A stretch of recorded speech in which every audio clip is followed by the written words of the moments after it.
お前が専業 VTuber って嘘やろ。 YouTube チャンネル登録1万。その再生数で生活できるわけないやんけ。専業 VTuber ですけど、普通に生活してますけど。どうも、飲み屋でスカッとされてバーチャル YouTuber になった VTuber 講師ディスコテンメテオです。 VTuber になりたい人はもちろん、今 VTuber として活動してる人、そして視聴者さんたちからしても気になるであろう VTuber の収入だけで生活できるんかって話。今回は実際に VTuber 以外の仕事をせず、大都会東京と同じ物価のバーチャル東京にて一人暮らしで生活を実現するだけの収入を得ている私、専業 VTuber のディスコテンメテオが実際に本音の話を含めてどうやって稼いでるのかってところまで教えちゃいます。ぶっちゃけ教えたくない。まあ今回の内容はこんな感じです。 VTuber の収入の中身、ターゲット別の収益方法、 VTuber どうやったら稼げる。今回の内容はすぐに稼げるようになるっていう魔法の方法じゃないんですよ。過去に出してきた VTuber 講師シリーズ12本と合わせてそれぞれに合った稼ぎ方を選択するところまでのお手伝い動画になってますので、関連動画と合わせて役に立ててください。丸1、 VTuber の収入の中身。私が VTuber の収入だけで生活してますって言うと、嘘つけーっていうニュアンスのコメントとかマシュマロもらうことがよくあるんですよ。その常識ね、ぶっちゃけ遅れてて、私ディスコテーメテオは個人だけでやってるわけじゃなくて企業に所属をしていて、ディスコテーメテオとして得た収益が1回所属先に全部入ります。でそこから私メテオの元に契約で決まった割合が入ってきます。つまりディスコテーメテオが稼げなかったら収入ゼロって話なんですよね。いろいろ細かいところは2021年11月にしたこの配信で分かりやすく説明してるし、この配信の講義部分だけを動画化したものも YouTube にアップしてるので、気になる方はチェックしてみてください。確かにね、ぶっちゃけた話 YouTube からの収入だと生活できる月もあれば生活できない月もあるんですよ。じゃあどうやって毎月ある程度の収益を得ているのか。個人でやってる方と企業に所属してる人たちだと少し違うかもしれないんだけど、それぞれ収益が発生するポイントっていうのを上げていくね。VTuber の収入は動画や配信につく広告の広告収益、配信の時に視聴者さんからいただくスーパーチャット、ギフトとかの投げ銭、グッズとかの収益、メンバーシップとかファンボックスとか月額課金型のサブスクの支援、イベントの出演費や企業の案件、私で言うとノートの記事の売り上げとかも入ってくるんですけど、他にはボイスの販売とか音楽やってる方の楽曲に関する売り上げなどなどがメインの収入源かと思います。企業に所属してる人たちだとこれとは関係なく単に企業からの給与という形で時給とか月給とか何回活動したかっていう固定報酬の例もいくつか知ってるんだけど、ディスコテーメテオの場合は所属先との契約に沿って売り上げが上がった分の何%みたいな感じで受け取っています。だから毎月どこでどれぐらい売り上げが上がったかってちゃんと把握してるんだよね。この VTuber 講師シリーズの第3弾、チャンネル登録者 not イコール収益っていう回でも YouTube のチャンネル登録者数が収益とイコールじゃないって話をしてるんだけど、そこには実は収益を生むのが YouTube だけじゃないって話がついてくるんだよね。最近だとエロをコンセプトにした VTuber がかなり増えてきてかなり稼いでるんだけど、そういう人たちって YouTube の収益化がほぼ見込めないんですよ。だからファンクラブ型、サブスク型、月額課金型で収益を上げていたり、コンテンツ販売、この場合はボイスじゃなくて映像だったりとかするんだけど、そういうのでかなり稼いでたりとかするんですよ。他にも本を出したりしてる VTuber さんもいるよね。ざっくり言うと多角的な収益設計とか言ったらかっこいいかもしれないんだけど、 YouTube もグッズ販売を紐付けたりして誘導できるようになってたりとかもするし、いろんな方向から収益を生み出してビジネスとして成立させていくから、専業 VTuber として生活できる状態になるんだとメテオ先生は思います。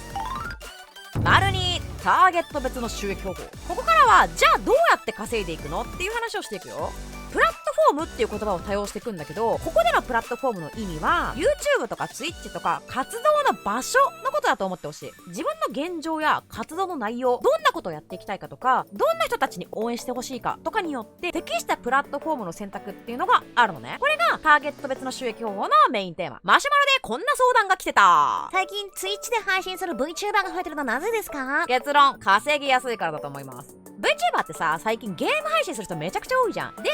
Twitch ってライブ配信サイトなんだけど、アーカイブが一定期間で消えたり、見どころを視聴者が切り抜きできたりとかする生放送特化型のプラットフォームなのね。でゲーム配信がメインなの。もともとが動画投稿サイトの YouTube と違ってくる部分も多いんだけど、その違いは VTuber 公式動画シリーズ第7弾生放送 VS 動画を見てチェックしてみてほしい。で稼ぎやすいからってどういうことっていう話なんだけど、見つけてもらうチャンスがある、収益化しやすい、サブスクされやすい、配信者同士で協力ができる、同時視聴プログラムが充実している。収益の分配については後で表も出すんだけど、 YouTube と大体同じ割合なの。ゲーム配信が多い人とか毎日長時間やってる人とかは YouTube よりも Twitch の方が良さそうってなったりとかするケースもあると思う。この動画は YouTube でアップしてるのでここではこれ以上は説明しませんが、気になる方は調べてみてね。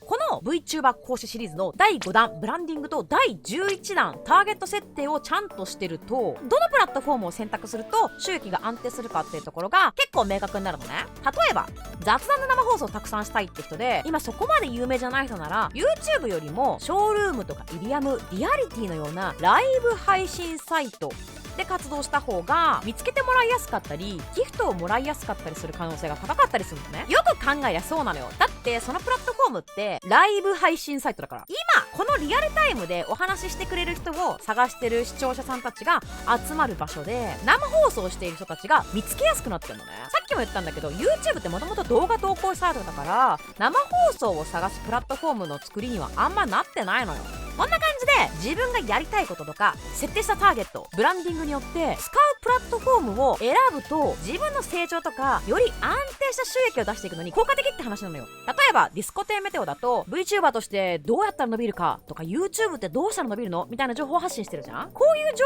報をノートで記事化してたりとかするのね。でこのノートあんまり更新してないんだけど、毎月お小遣い程度収益が入ってくるのよ。これは私が意図してノートっていうプラットフォームを選択してるんだけど、ノートって情報商材を探すっていう目的で使っていて、記事を購入する感覚を持ったユーザーさんが結構多いのね。私の場合はそこに自分で実際に分析したものとかデータとか置いていて、毎月何件もご購入いただいてます。ありがとうございます。しかもリアルアイコンとか本名登録の方に、これは VTuber を見てる人じゃなくてディスコテーメテオを知らなくてもその情報に興味がある人が買ってくれてるわけ。これが私がノートでターゲティングしてるポイントなのね。私のファンじゃなくても欲しい情報を購入する人たち向けのアンテナって感じ。なんとなくイメージつくかな。自分の活動方針に合ったプラットフォームを選択するといいって話なんだよね。3VTuber どうやったら稼げる。個人的にね、今すぐ取り組めて稼ぎやすいのは音楽、ボイス、ファンクラブの3つだと思ってるのね。今すぐって言ったのは時間かければ他の方法もいろいろ模索できるからなんだけど、音楽はオリジナル曲が iTunes とか Spotify、LINE Music みたいな音楽ストリーミングサービスで聞かれれば聞かれるほど収入が入ってくるみたいな収益の上げ方もあるし、コンテンツ販売をすることもできるのよ。ただオリジナル曲をリリースするのにそこそこの原価とか労力もかかるから、音楽方面の活動をしたい人向けって感じかもしれない。この辺について詳しく知りたい人は実際に毎月コンスタントに音楽で稼いでいるブギーボックスの配信でいろいろ出た話を私が無料で見れるノート記事にまとめてるので、ぜひチェックしてみてください。2個目のボイスはさ、原価がほぼかかんないじゃん。需要のありそうなボイスを出す、多少ね技術とか機材は必要なんだけど、台本自分で書いて自分で録音して出すっていうだけなら原価かかんないじゃん。1本500円で出して、何人かが購入してくれて満足してくれた人はまた次も買ってくれるかもしれない。結構ブースとかで発売してる人が多いよね。大手 VTuber 企業さんでもボイス販売結構してるけど、個人ででも結構やってて、そこそこの収入になるって話を聞いてます。そして3つ目のファンクラブ、これは YouTube のメンバーシップとかも含めた月額課金型の支援ね。ディスコテーメテオの場合はファンボックスを使ってたりとかもするんだけど、支援、ファンティアとかいろんなプラットフォームがある。ファンクラブ会員みたいな感じなので、もちろん特典もつける必要があるんだけど、これも原価がかからないんだよね。でもう一つポイントになってくるのがプラットフォームごとの手数料。ファンボックスで無料で見れる記事で私もまとめてるんだけど、配信でもらった投げ銭やギフト、ボイスとかグッズ販売の時、ファンクラブなどの月額支援型サービス、こういうのってプラットフォーム側の手数料って結構違うのね。1000円ご支援いただいても手数料が7割だったら300円しか自分の手元に入ってこないのよ。例えば YouTube の場合は視聴者さんが応援の気持ちで使ったお金のうち、手数料とか税金とかを引いてだいたい 6,7 割が推しに届くと思ってほしい。他にいくつか表にまとめてるんだけど、これ見るとショールームとかって手元に入ってくる金額少ないと思わない？でもその分イベント勝ち取ると雑誌に載れたり、音楽イベントに出演できたり、楽曲を作ってもらったりみたいなチャンスがいろいろあるので、手数料以上にメリットがある場合があるんだよね。だからこの手数料だけでプラットフォームを選択するっていうのはナンセンスなんだけど、ジャッジポイントの一つとして見ておく必要はあると思う。詳しくはファンボックスの記事で見てほしい。さっきも言った通り、そのプラットフォームごとのメリットっていうのはあるので、自分のブランディングとターゲット設定によってどのプラットフォームを選択するかっていうのは結構大事だったりとかするよ。それにもう一個あるのが、みんなも経験あると思うんだけど、推しに課金するためだとしても新しいプラットフォームに登録してクレジットカード登録するのって結構めんどいじゃん。だからターゲットとした層が使ってそうなプラットフォームを選択するってのも大事だったりとかするんだよね。さっき VTuber が今すぐ取り組めて稼ぎやすいのって音楽、ボイス、ファンクラブの3つっていう話をしたんだけど、今後の長期的に見た時に今の VTuber の流れが1対1のビジネスモデル来てるよって話もしとくね。最近さ VTuber 関連イベントでさ1対1のお話ができるやつ多くない？知らない人のためにどんなのか説明しとくと、リアルで言うと AKB48 さんがやってる握手会とかがもうちょっと2人きりの時間が長いみたいなイメージ。これ自分と推しだけの2人の空間に数分間存在することができるっていうイベントなのよ。私もさネットおしゃべりフェスとかワクワク VTuber 広場っていうイベントに参加させてもらったことがあるんだけど、時間内であれば推しとツーショット写真を撮ろうが、普段思ってることを話そうが、推しに質問しようが限度はあるんだけど、何してもいいよっていう時間を買うんだよね。 VTuber ってさ生放送だとリアルタイムでお話できたりとかはするんだけど、自分と推しだけの時間ってなかなか実現できないじゃん。だからこそこういう1対1っていう付加価値のあるものにファンの人たちがお金を払っても体験したいって思うわけよ。サービス終了しちゃったんだけど、夢のグラフィアっていうお話チケットを予約購入して1対1で喋れるってサービスがめちゃくちゃ人気だったんだけど、そういうことを考えると今後の VTuber 市場ではより1対1っていう特別な体験で安定した収入を得る VTuber が出てくるっていうタイミングになってきたのかなっていう感じになってきてるよね。最後にディスコテーメテオが最近意識していることについて語っておこう。ブランディングに応じた収益設計って話。これは VTuber がどうやったら稼げるっていうののその先、どうやったら安定して収益を上げ続けられるかって話なのね。アイドルっぽい売り方をしてる VTuber さんってさっきも挙げたボイスとかファンクラブがめちゃくちゃ効果的だと思うし、楽曲や音楽、そしてグッズとかもかなり効果を発揮すると思う。そういう収益のプラットフォームをきっちり使っていけば、それだけで十分生活できるようになるはず。これはマジで、そうなった時にディスコテーメテオってどうって話。アイドルもやればできなくはないんですけど無理ですね。はい。もともと私がやりたかったことともかなりかけ離れちゃうので、ちょっとプランが違うんですよ。他にも学術系とか企画系とかでやっていきたい人はここそこそこ悩んでるポイントなんじゃないかなって思うんだけど、じゃあどうしていきたいかって話。ディスコテーメテオは今応援してくれる人以外の場所から収益をいかに得るかっていうのを大事にしてるのね。例えば YouTube の広告収入だったり、例えば専門学校の先生だったり、 YouTube は Google さんだよね。専門学校の先生はその学校からアイドルっぽい売り方をしてる人たちはカフェとのコラボとかそういう案件も増えていくだろうし、個人で VTuber をやってる人たちだったら自分と親和性のありそうな企業に営業をかけてみるってのもありだと思うんだよ。何回も言うけど、これらは全てブランディングとターゲット設定をしてそれぞれの道を探していくのがベストだと思う。 VTuber 講シリーズの過去動画とともに一度じっくり自分の目標、プラットフォームの選択、収益設定、方向性を考えてみてほしい。そしたらきっと VTuber の活躍の場がもっと広がってることに気づけると思う。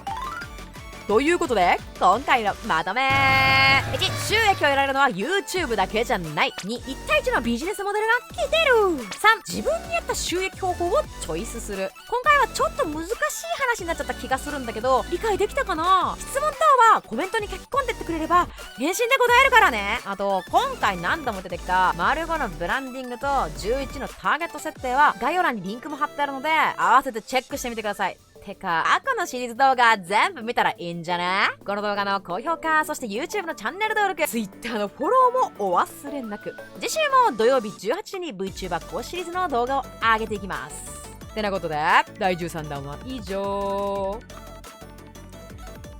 最後までご視聴いただきましてありがとうございます。この動画の高評価、YouTube のチャンネル登録、Twitter のフォローなどもぜひよろしくお願いします。あなたへのおすすめはこちら。